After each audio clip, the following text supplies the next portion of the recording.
ada makamnya nggak sih Pak? Kalau makam nggak ada. Ini terus terang petilasan, jadi sama dengan yang di Pamenang. Pamenang itu kan juga petilasan, budaya sama. Itu terus yang ada benda-benda yang ya diperkirakan peninggalan ya, zaman era Prabu Erlangga. Di peristiwa tentang Nyai Calon Arang itu erat kaitannya dengan Prabu Erlangga. Itu Raja Medang Kauripan apa itu. Anaknya juga dimakamkan di sini Pak? Enggak juga, jadi enggak ada yang dimakamkan di sini. Memang di sini bukan makam. Petilasan ya? Ya petilasan mampir. Dan bukti kalau di sini itu petilasan, di dalam sana nanti Mbak E masih bisa melihat ada, kalau kami bilang itu batu umpak. Untuk apa itu? Batu umpak itu alas tiang. Artinya apa? Di sini dulu pernah ada bangunan besar. Tapi kalau tahu batu umpaknya segitu, otomatis tiangnya paling tidak segini. Jadi di sini pernah ada bangunan besar gitu aja. Boleh saya lihat-lihat? Bisa, nanti monggo. Sayang yang bawa kunci ini bendahara saya itu masih kerja di pabrik.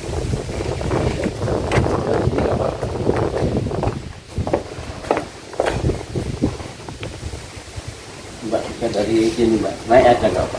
Saya yang nyuruh nggak apa-apa. Takut Pak. Nggak apa-apa, saya yang nyuruh. Iya, saya yang oh gitu. Ini dari sini Pak. Ini yang saya katakan Pak ini Mas. Naik aja Mas, nggak apa Mas.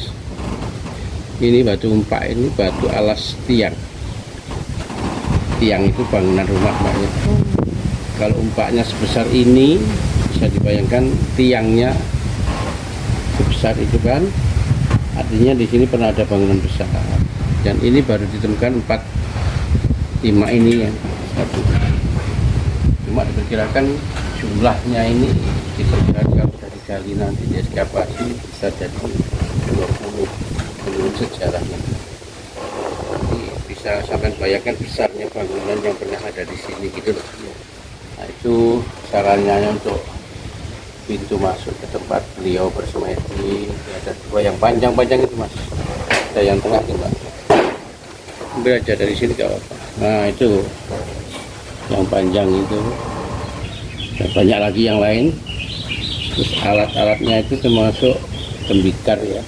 Bahan pecah belah itu diperkirakan dulu memang beliau seorang tabib juga.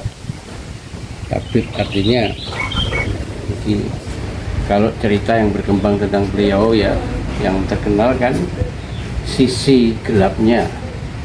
Beliau terkenal sebagai Nyai Calon Arang yang diceritakan dalam sejarahnya itu punya ilmu hitam, itu kan? Sebetulnya nggak gitu. Beliau adalah orang baik, ahli pengobatan. Kalau sisi cerita tentang ilmu hitam dan sebagainya itu kan ketika beliau memang marah. Nah, kemarahan beliau karena ada masalahnya dengan kerajaan gitu, semacam protes. Kalau mungkin sekarang mungkin ya semacam demo gitu. Protes karena ada janji yang tidak dipenuhi. Ya namanya orang marah ya apapun bisa dilakukan. Itu timbulnya legenda cerita tentang Nyai sini kan kesannya jadi orang, mohon maaf, orang jahat, padahal itu menurut kami orang baik. Ini cerita dari para leluhur kami sini, termasuk bahasanya juga arifan lokal. Ini sudah masuk tugas di pengelolaan desa di bawah Dinas Pariwisata dan Pemkab. Kita itu kan adalah nggak masalah. Ya terlepas dari kebenaran yang sebenarnya, mohon maaf kami nggak bisa jamin masalah cerita ini loh Mbak ya. Jadi mohon maaf, saya pun dapatnya dari para sepuh ini. Karena apa? Versi tentang beliau ini terlalu banyak Mbak. Banyak sekali, macam-macam. Nah kalau Mbak ingin dari saya ya seperti ini tadi ceritanya, bahwa beliau pada dasarnya orang baik. Kenapa jadi terkenal jeleknya? Karena yang namanya orang marah tadi. Yang namanya orang marah kan apapun bisa dilakukan. namanya aja marah. Cuma kemarahan beliau kan ada dasarnya, nggak asal marah maksudnya. Ya, mungkin karena janji-janji dari kerajaan Dasarupan yang nggak dipenuhin, yang ada terkait dengan putri beliau satu-satunya yang namanya Ratna Manggalika,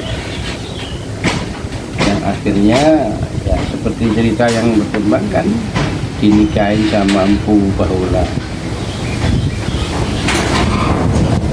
yang menurunkan ya seorang sastrawan yang paling terkenal di dunia katakanlah. Empu Tantula itu ternyata keturunan dari Empu Bahula dengan Ratna Manggalika. Kan luar biasa itu. Iya.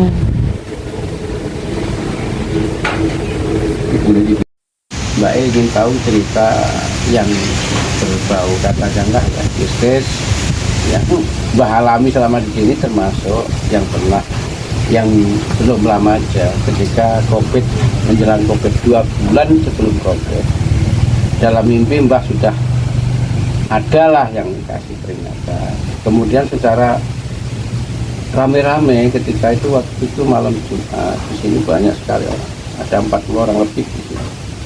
Nah, ini masih tebu keliling, itu terdengar raungan serigala atau asu baung kalau kami orang Jawa. Ya, dan di sini memang nggak ada kan asu baung atau serigala. Pak suara itu kencang, keliling. Ya kami pun udah paham itu nggak, dicari pun pasti nggak ketemu gitu. Tapi warga sini dengar semua. Dia keliling di sini, pokoknya keliling mas di utara bumi, saling bersautan gitu. Tapi warga tahu suaranya. Iya jelas sekali asu, ya bunyi serigala lah, meraung, asu baung, meraung Jawa ngaran gitu. Ada seperti itu sebelumnya, hal-hal yang aneh yang kami alami selalu kami. Kemudian ada yang lebih penting lagi, dan ini berkaitan dengan yang kita lakukan tiap tahun. Nanti kalau masih Mbak E luang waktu longgar, maksudnya setiap tanggal 10 Suro sudah diagendakan, sudah berjalan 3 tahun kirap budaya mas. Sebetulnya yang dikirap dari kantor desa ke sini itu sebetulnya pusaka mas. Ini mau dikasih judul kirap pusaka kurang nggak enak juga kan dengar. Ini kirap budaya ada seperti yang ada di Pamenang, sudah pernah dengar kirap di Pamenang, ya hampir sama. Nah, yang dikirap pusaka itu pun saya yang menemukan di itu yang sekarang ada pohon Kamboja itu. Ceritanya saya mau buat lubang buangan sampah. Pusaka Asli unjang sama tak tahu tombaknya tombak apa. Tak pikir itu sabit arit itu lombak yang di situ kan tempat orang nyari rumput. Tak pikir yang sudah karatan itu mau langsung tak buang, sudah 1 meter, 1 meter. Mau tak buang langsung kok berat. Ternyata jadi satu dengan tombak. Karena bukan domain saya tentang pusaka, ya tak rawatin, tak bungkus, tak serahin sama ini kawan saya yang di tengah namanya Tijar. Ini kan meskipun beliau muda tapi paham tentang hal-hal itu. Monggo Pak.